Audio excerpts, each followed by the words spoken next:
오늘은 본문의 말씀을 통해 예수 그리스도라는 주제로 말씀을 나누도록 하겠습니다.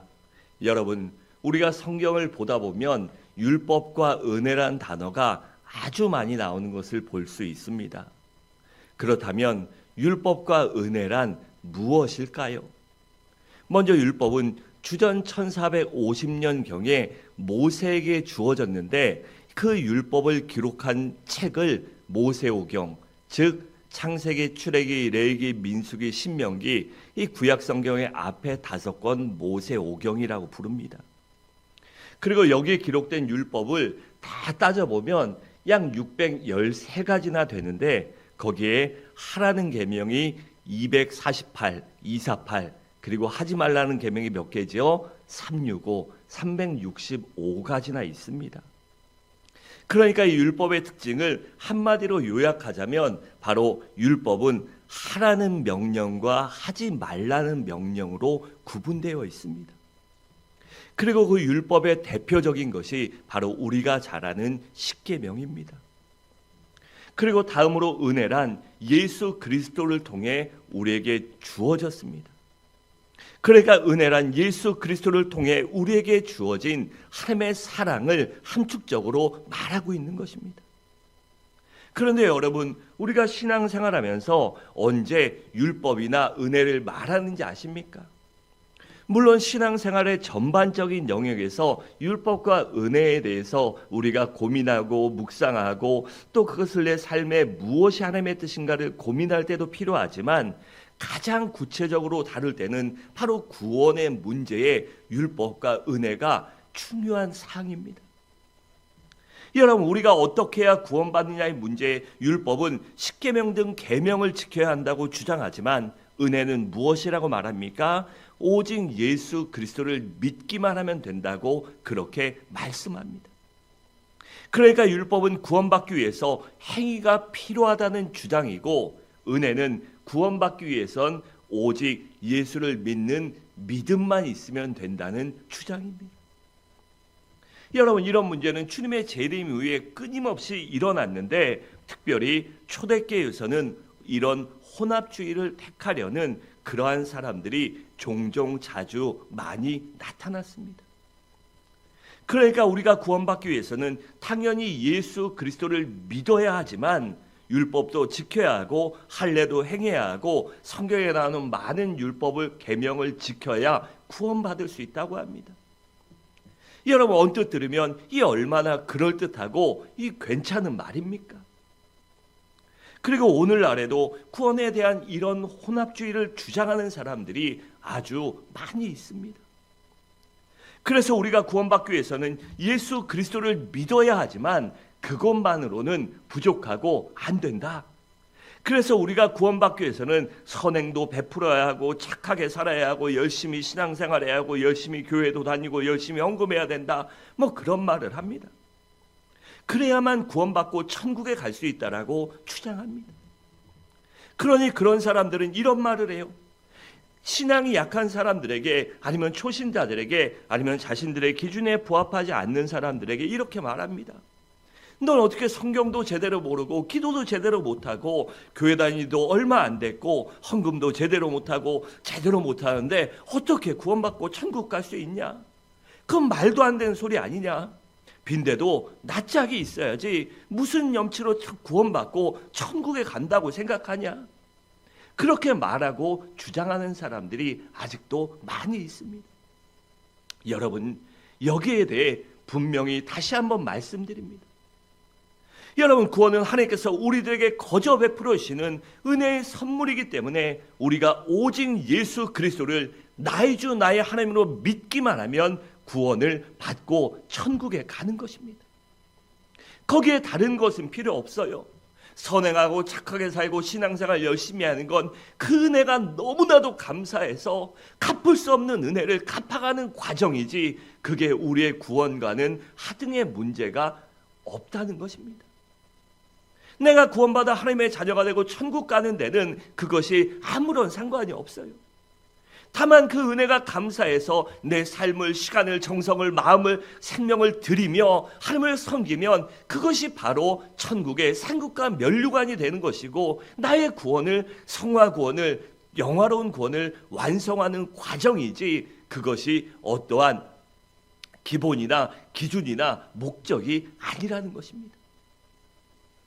여러분, 그렇다면 이제 율법이 필요 없을까요? 아닙니다. 아직도 율법은 우리 가운데 아주 꼭 필요합니다. 그렇다면 율법이 필요한 이유는 무엇일까요? 먼저는 율법이 우리들에게 죄가 무엇인지 가르쳐주고 깨닫게 해주기 때문에 율법이 필요합니다. 여러분, 율법이 없다면 이게 하나님 앞에 죄인지 잘하는 건지 못하는 건지, 아니면 그리스도인이 이렇게 살아야 되는지 말아야 되는지 그걸 어떻게 압니까? 그래서 율법은 그러한 우리 성도의 삶의 기준과 가치관, 기준이 되기 때문에 필요한 것이에요. 또한 율법은 우리를 그리스도에게 인도해 주기 때문입니다. 그러니까 율법은 우리들을 그리스도께 인도해 주는 길잡이 역할을 한다는 사실입니다.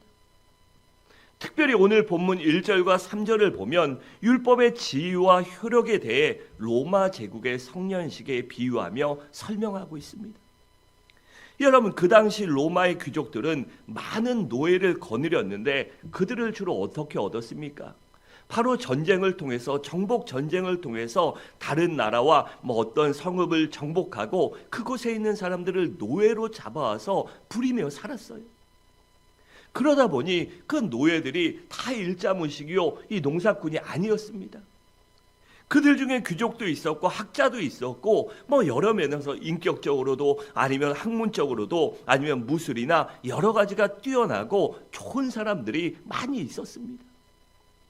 그래서 그러한 사람 중 한 사람을 뽑아서 재산을 관리하는 청지기로 삼기도 하고, 자녀들을 돌보는 가정교사나 자녀들의 후견인으로 세우기도 했습니다.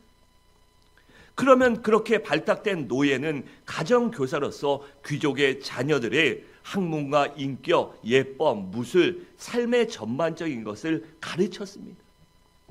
심지어 그들에게 얼마나 많은 권위를 줬냐 하면, 이 귀족의 자녀들이 잘못하고 말 안 듣고 사고치면요, 이 노예 출신의 선생님이 체벌을 해도 아무런 말을 안 했다고 합니다. 여러분, 과거의 아이들이요, 우리나라 물론 체벌이 잘못된 것도 있습니다. 선생님이 차별하면서 때리기도 하고 집안에 아니면 개인적인 스트레스를 푸는 경우도 많이 있었어요.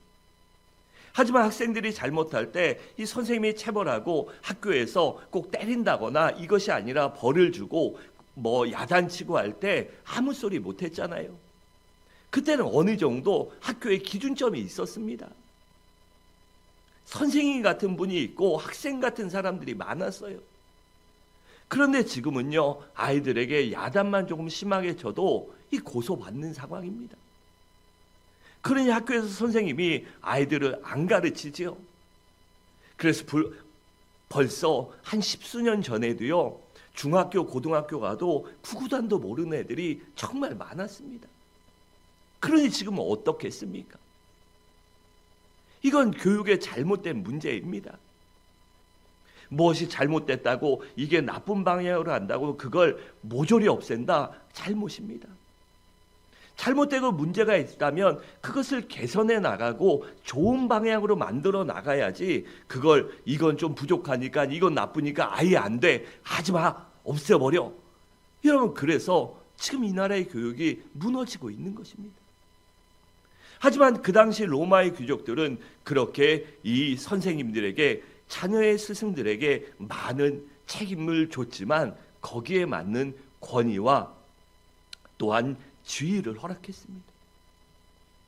그렇게 자녀를 가르치고 그 자녀가 16살 정도 되면 이 성년으로 인정해도 되는가라는 이 테스트를 시킵니다. 그리고 봤을 때 이 아이가 이제 성년이 돼도 어른이라고 불러도 문제 없겠다, 손색이 없겠다 싶으면 성년식을 거행하는데, 그때 토가라는 아주 긴 통으로 된 옷을 입혔습니다. 그리고 성년식을 마친 이후에는 그 자녀는 법적으로 정식적인 자녀가 되고 법적으로 그 부모의 상속자로 인정을 받습니다. 하지만 20대가 되어도 성년식을 치르지 못하면 나이는 찼지만 법적으로 자녀뿐 아니라 상속자로 되지 못했다고 합니다. 그러니 이 교사의 이 책임이 얼마나 막중하고 커다랗습니까? 그렇게 성년식을 마치면 이 교사는, 이 학생은 그 주인의 자리로 돌아가고 이 교사는 다시 종의 자리로 돌아갔다고 합니다. 여러분, 이처럼 율법도 어린아이를 가르치는 가정교사와 같고 초등학문과 같습니다. 그래서 그 율법에 매여 사는 사람들은 마치 종과 같은 사람들입니다. 그렇다면 우리가 언제 성령이 되고 율법의 저주와 종의 자리에서 해방받아 자유인이 될 수 있을까요?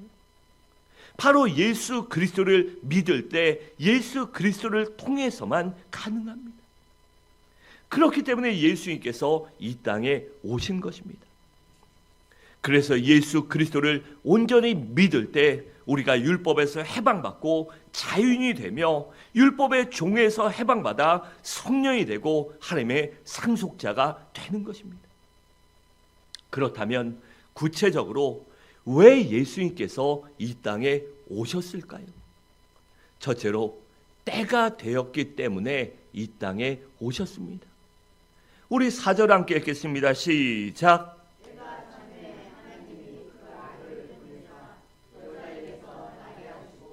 율법 아래에 나게 하신 것은 아멘. 여러분, 여기 아들이란 예수 그리스도를 말하는데 하나님의 아들이란 말로써 예수님의 신성을 말합니다. 그리고 여자에게 나셨다는 것은 성육신, 즉 예수님의 인성을 말해요. 그리고 율법 아래에 나셨다는 것은 율법의 저주로 말미암아 고통받고 있는 모든 인류를 구원하시기 위해 이 땅에 오셨다는 것입니다. 그러니까 예수님의 신성과 인성과 이 땅에 오신 목적을 함축적으로 말씀하고 있는 것입니다. 그런데 여러분, 여기 보면 예수님께서 언제 오셨다고 했습니까? 바로 때가 참에라고 했습니다. 마치 아버지가 볼 때 이제 됐다 싶을 때 아들이 성년식을 거행하고 상속자가 되시지, 하나님께서 보실 때 메시아 예수님을 보내실 때가 되었을 때 그때 예수님이 이 땅에 오신 것입니다. 여러분, 우리가 이 땅을 살다 보면 모든 만사에는 때가 있습니다. 그 때가 맞지 않으면, 그 때가 되지 않으면 아무것도 안 되는 것입니다. 여러분 생각해 보세요. 아이가 아무리 이쁘다고 아무리 좋다고 그 아이가 어떤 학교 다니는데 중고등학생인데 너무 이 통학하는 게 힘들다, 그 중학교 고등학교 차 사준다고 그게 가능합니까? 큰일 나는 일입니다. 그렇잖아요. 오토바이를 사준다, 여러분 그 자식 망치고 죽이는 길입니다. 때가 됐을 때 가능한 것입니다. 그래서 그 만사의 때 예수님이 오셔야 됐을 때 하나님이 그때를 보시고 예수님을 이 땅에 보내신 것이에요. 그래서 먼저는 지형적으로 볼 때 지구의 중심인 중동 지역에 오셨습니다. 그래서 이스라엘 땅 베들레헴에 오신 것이에요. 또한 정치적으로 볼 때 로마가 전 세계를 정복해서 거대한 제국을 이루었을 때 오셨습니다. 왜냐하면 당시 로마는 전 세계를, 그 유럽의 나라들을 다스리고 어떤 문제가 있을 때 속히 진군하고 처리하기 위해서 이 도로망을 아주 잘 깔아놨어요. 그래서 모든 길은 로마로 통한다, 이런 말이 있지 않습니까? 마치 그래서 이 도로망을 통해 전 세계에 효과적으로 복음을 증거하기 좋은 때 오셨습니다. 또한 언어적으로 통일되었을 때 오셨습니다. 여러분, 당시에는 헬라어가 이 공통어였으니 얼마나 복음을 증거하기에 용이하겠습니까? 여러분, 유대인의 하나님, 아브라함의 하나님의 그 이스라엘 언어로 이 헬라어로, 히브리어로 안 되잖아요. 말이 돼야 뭐가 통하는 거 아닙니까? 그래서 구약은 히브리어로 되어 있고 신약은 헬라어로 되어 있습니다. 그렇게 만국 공통어 많은 사람들에게 복음을 효과적으로 전할 수 있는 언어가 통일되었을 때 오셨습니다. 또한 경제적으로 로마 제국의 과다한 세금으로 어려움을 겪을 때 오셨습니다. 여러분, 사람이 언제 메시아를 찾을까요? 언제 구세주를 찾습니까? 바로 배고프고 힘들고 어려울 때 아닙니까? 그래서 그들이 너무나 힘들고 너무나 배고프고 굶주리고 아팠기 때문에 메시아를 기다리고 고대할 때 바로 예수님이 오신 것입니다. 또한 도덕적으로 극심하게 타락해 있을 때였습니다. 여러분, 로마 귀족들은 당시에 도덕적으로 매우 타락해 있었습니다. 그래서 모든 부분이 타락하고 마지막으로 성적인 문제와 동성애가 아주 극도로 심각했었습니다. 그렇게 너무나도 타락하다 보니 많은 사람들 가슴 속에, 양심 속에 이렇게 살면 안 되는데, 이렇게 끝나면 안 되는데, 그런 마음이 일어나기 시작할 때 주님이 오셨습니다. 또한 종교적으로도 너무나 많은 우상에 지칠 대로 지쳐 있을 때 오셨습니다. 여러분, 참되고 진정한 종교 없이 그냥 이 종교라는 명분하에 사람들을 힘들게 하고 아프게 하고 그들을 이용하는 그러한 수많은 이단이 너무나도 극심하게 창궐했을 때 사람들이 참된 종교와 참된 하나님에 대한 갈망과 열망이 있었을 때 이 땅에 오셨습니다. 여러분, 하나님은요, 우리를 너무나도 잘 아십니다. 그리고 그때도 너무나도 잘 아셔요. 그렇기 때문에 하나님은 한치의 오차도 없이 정확하게 역사하십니다. 그래서 하나님의 때가 진정으로 우리의 때요, 나의 때인 것입니다. 여러분, 가령 우리의 구원도 때가 되었을 때 이루어지는 것입니다. 그 전에는 아무리 이 사람 저 사람 얘기해도 귀에 들어오지 않습니다. 그러다 때가 되면 귀에 들어오고 교회에 가고 싶어지고 예수님을 믿고 싶어지는 것입니다. 여러분, 우리 그리스도인도요, 은혜 받을 때가 있고 축복받을 때가 있고 봉사할 때도 있고 헌신하고 헌금할 때도 있습니다. 그리고 때가 되면 성령님께서 가르쳐 주셔요. 우리 마음속에, 심령 속에, 머릿속에 감동을 주셔서 마음이 뜨거워지고 자꾸만 그 일을 하고 싶어지게 만드십니다. 그런데 그때 내가 아멘으로 순종하면 하나님의 사명에, 사역에 쓰임받을 수 있지만 그때 내가 순종하지 않고 감동을 무시하면 그때를 잃어버리게 됩니다. 그리고 그때가 다시 올 때까지 기다려야만 합니다. 그러므로 우리 모두 때를 놓쳤다고 후회하거나 포기하지 말고 더 열심히 하나님을 찾으시기 바랍니다. 그러면 하나님께서 반드시 그 때를 다시 우리에게 맞추어 주실 것입니다. 둘째로, 우리 주님은 율법으로부터 우리를 속량해 주시기 위해 이때 이 땅에 오셨습니다. 우리 5절을 함께 읽겠습니다. 시작.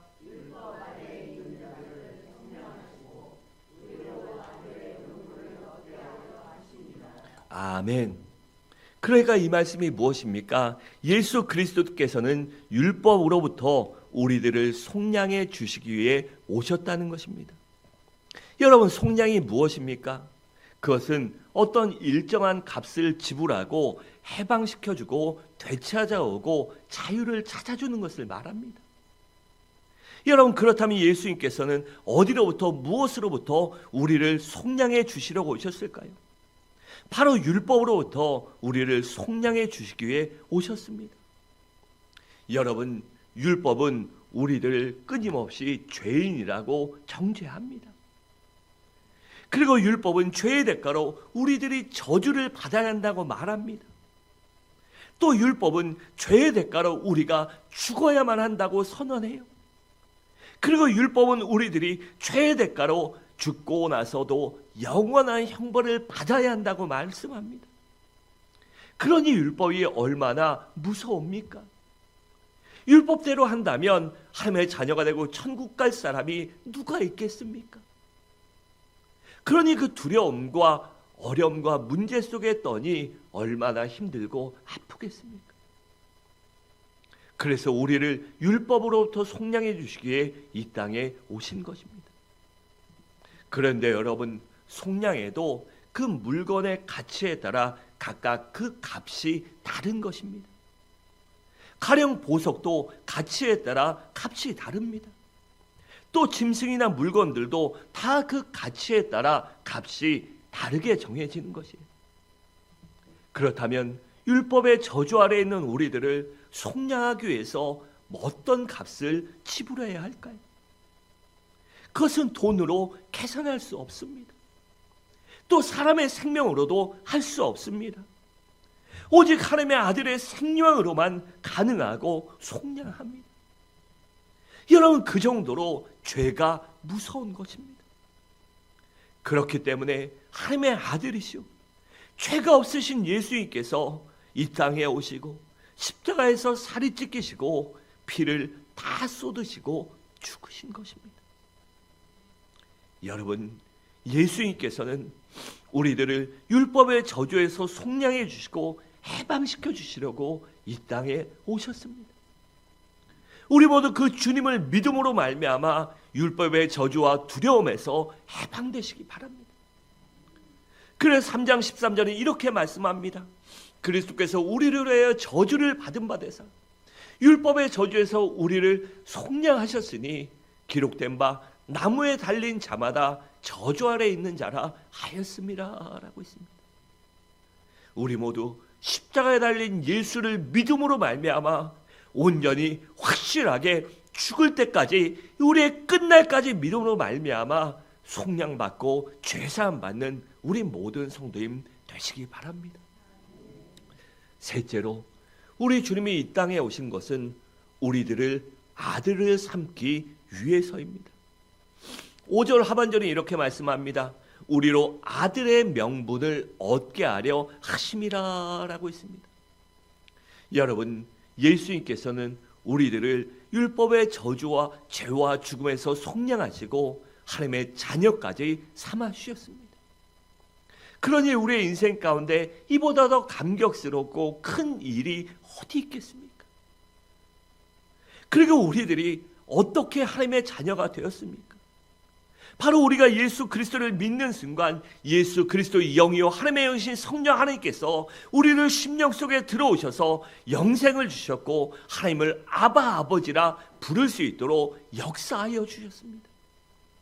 그래서 6절은 이렇게 말씀합니다. 너희가 아들이므로 하나님이 그 아들의 영을 우리 마음 가운데 보내사 아빠 아버지라 부르게 하셨느니라 라고 있습니다.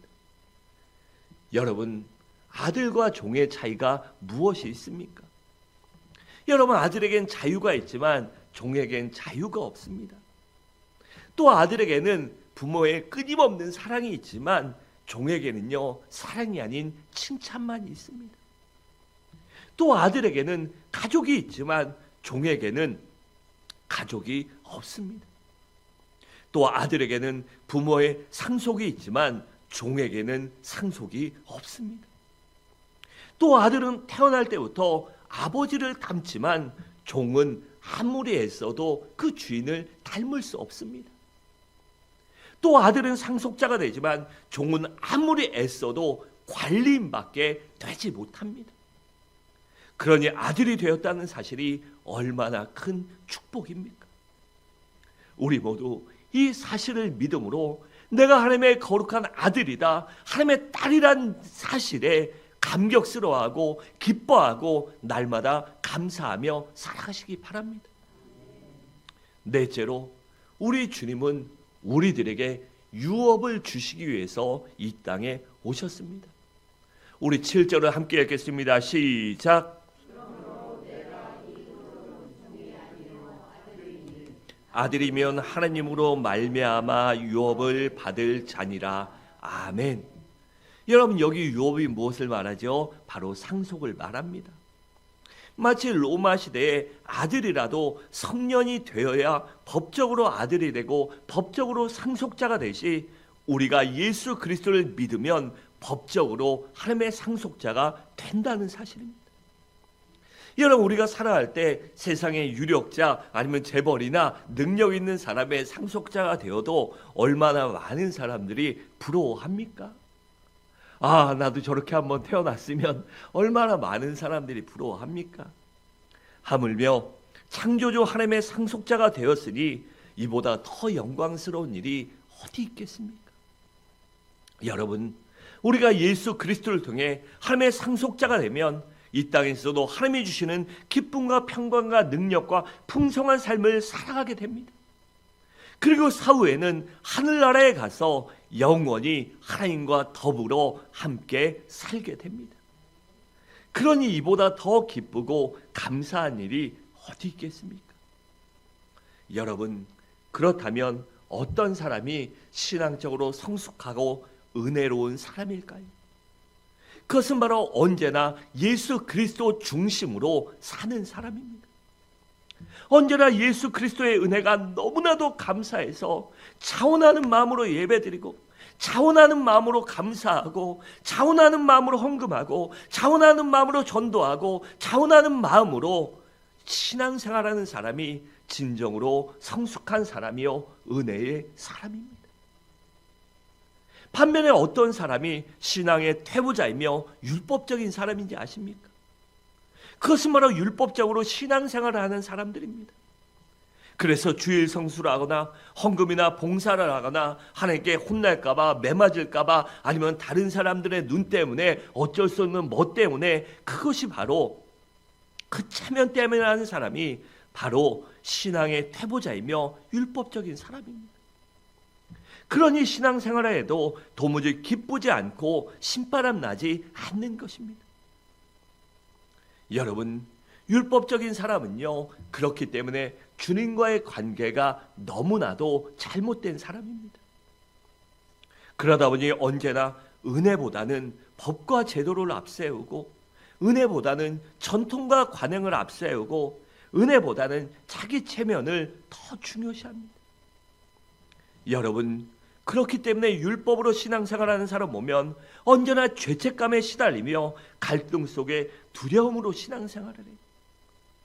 그리고 신앙의 기준이 언제나 자기의 가치관이나 양심이나 뭐 이러한 것들이 됩니다. 말씀이 아니라, 하나님의 뜻이 아니라 내 생각, 내 고집, 내 아집, 내 뜻, 내 기분, 그것이 바로 신앙생활의 기준이 돼요. 그러다 보니 무엇이든지 자기 중심적으로 신앙생활해요. 그러니까 은혜 받지 못하고, 그러니까 기쁨과 감사를 잃어버리고 마는 것입니다. 반면에 은혜의 사람은 언제나 예수 그리스도 중심으로 신앙생활합니다. 그러다 보니 언제나 사랑과 용서와 감사가 넘치고, 기쁨과 확신을 갖고, 담대함을 갖고 은혜 가운데 신앙생활하며 살아갈 수 있는 것입니다. 여러분, 우리도요, 신앙생활 오래 하다 보면 자신도 모르는 사이에 율법주의로 흘러가기 쉽습니다. 그래서 주님께서 에베소 교회를 향하여 첫사랑을 회복하라고 그렇게 말씀하신 것입니다.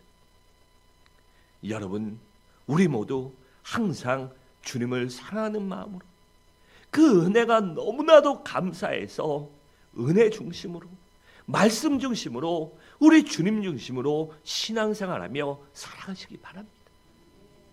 그럴 때 진정한 기쁨과 평안과 담대함이 생기기 때문입니다.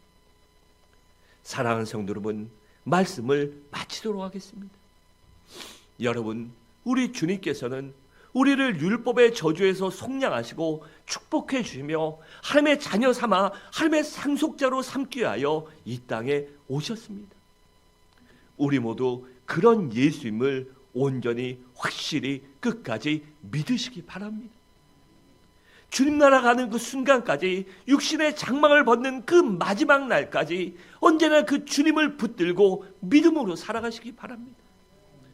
그리하여 예수 그리스도 중심으로 신앙생활함으로 오직 은혜 가운데, 오직 하나님의 은혜 가운데 주님의 은혜 가운데, 성령님의 은혜 가운데 살아가시는 우리 모든 성도님들 되시기를 주님의 이름으로 간절히 축원합니다.